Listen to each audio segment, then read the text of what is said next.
వందే శంభుముమాపతిం సురగురుం వందే జగత్కారణం వందే పన్నగభూషణం మృగధరం వందే పశూనాం పతిం వందే సూర్యశశాంకవక్నినయనం వందే ముకుందప్రియం వందే భక్తజనాశ్రయం చ వరదం వందే శివం శంకరం. ఓంకారమంత్రసంయుక్తం నిత్యం ధ్యాయంతి యోగినః కామదం మోక్షదం తస్మై ఓంకారాయ నమో నమః.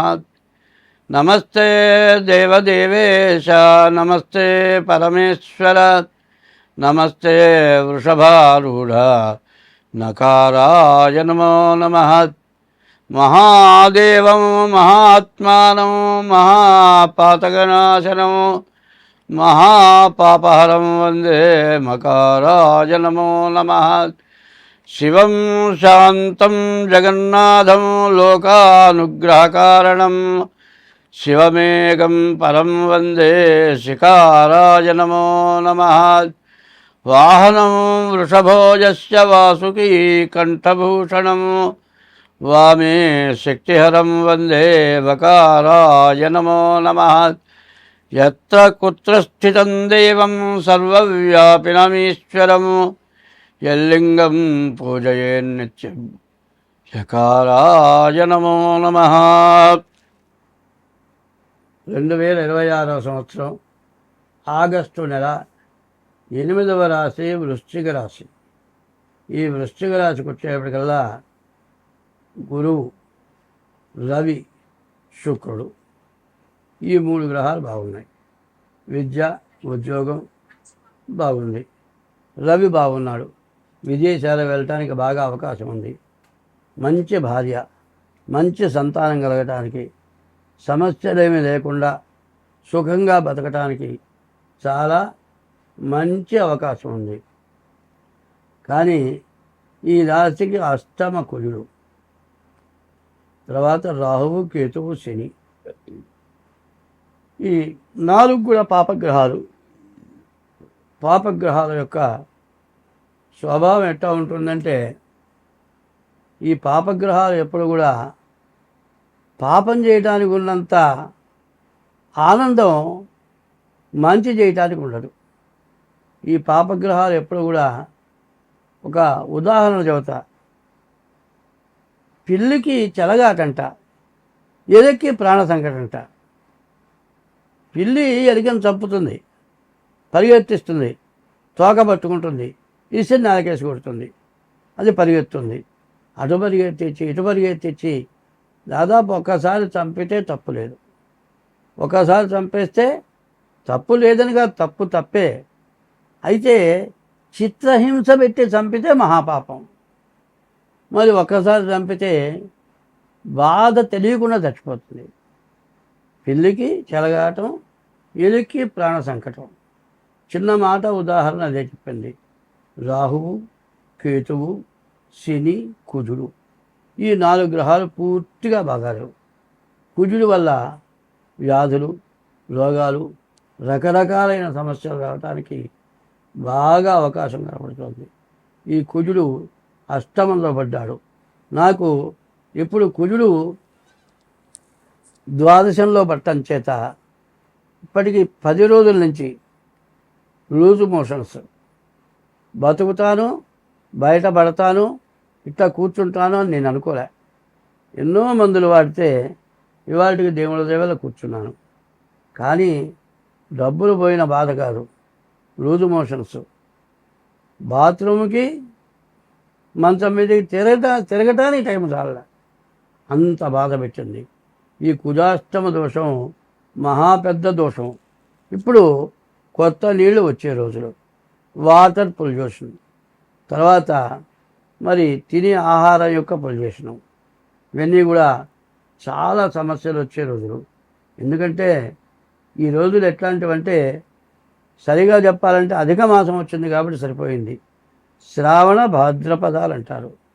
ఈ ఆషాఢం కూడా మధ్య మధ్య వర్షాలు పడుతూ ఉంటాయి. ఈ వర్షాలు ఎట్లా ఉంటాయి, ఉన్నట్టుండి 4 తుపర్లు పడుతూ ఉంటాయి.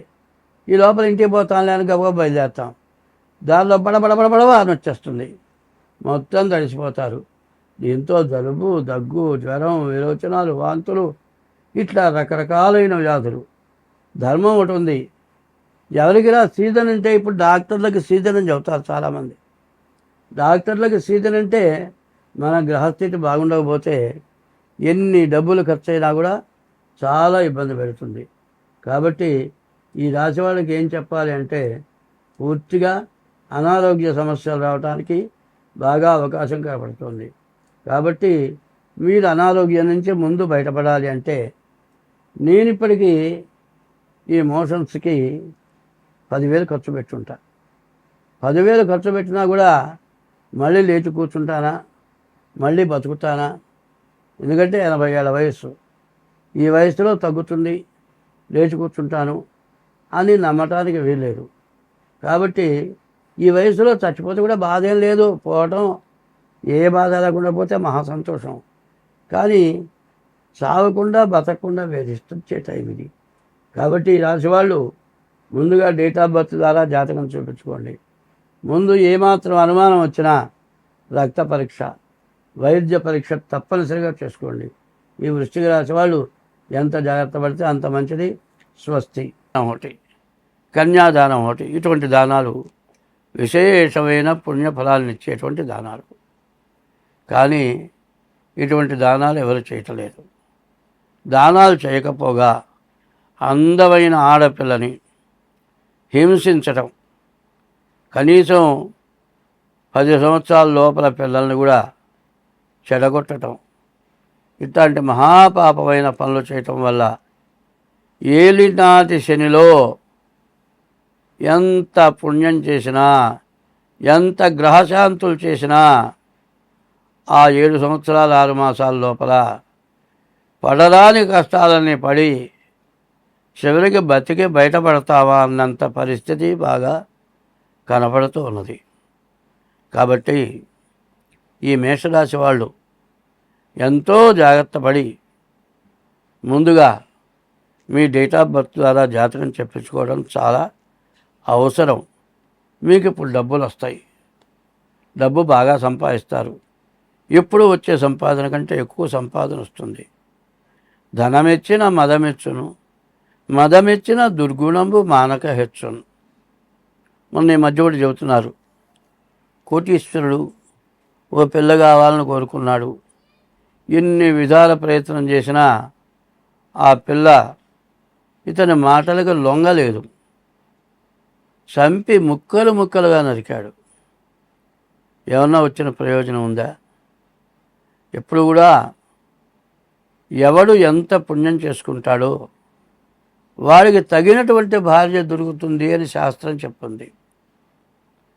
ఏమిటంటే ఒక గుడ్డ కొనుక్కొని కొన్నాళ్ల పాటు కట్టుకొని ఆ గుడ్డ రంగు పోయిందనో చిరిగిందనో అవతల బారేసి వేరే గుడ్డ కొనుక్కుంటారు. కొత్త గుడ్డ కట్టుకుంటారు, పాత గుడ్డ పారేస్తారు. ఇవాళ ఆడ మనిషి అంటే అందం ఉన్నంతకాలం అనుభవించి తరువాత ఆ ఆడ మనిషిని వదిలిపెట్టడం, పరస్త్రీ వ్యామోహం కలగటం, ఇటువంటి దుర్గుణాల వల్ల మన భారతదేశం, మన హిందూ మతం అనాది మతం. ఈ అనాది మతంలో ఇటువంటి పనులు జరగటం లేదు. ఇంతకుముందు ఎప్పుడూ జరగలేదు. ఒక మగవాడికి ఒక్కతే భార్య, ఒక ఆడ మనిషికి ఒక్కడే భర్త. ఈ విధమైన పద్ధతులు అనాది మతం నుంచి గృహస్థాశ్రమ ధర్మం ఉంది. ఆ ధర్మాన్ని తప్పి సంచరించడం చేత అనేక రకాలైన బాధలు. ఈ సంవత్సరం పరాభవనామ సంవత్సరం. ఎవడు ఏ తప్పుడు పని చేస్తాడో వాడికి తగిన పరాభవం తప్పదు. కాబట్టి ఈ మేషరాశి వాళ్ళు, ఎందుకంటే ఇది గోచారం, ఈ గోచారం 25 వంతులే జరుగుతుంది. మిగతా 75 వంతులు పుట్టిన తారీఖు, నెల, సంవత్సరం, టైము దాని మీద జరుగుతుంది. కాబట్టి డేట్ ఆఫ్ బర్త్ ద్వారా మీ జాతకం చూపించుకోవటం అట్లా డేట్ ఆఫ్ బర్త్ లేకపోతే హస్త సాముద్రిక ద్వారా మీ జాతకం చూపించుకొని దానికి ఎటువంటి దోషాలుంటే దానికి తగిన శాంతి చేసుకోవటం చాలా అవసరం. స్వస్తి.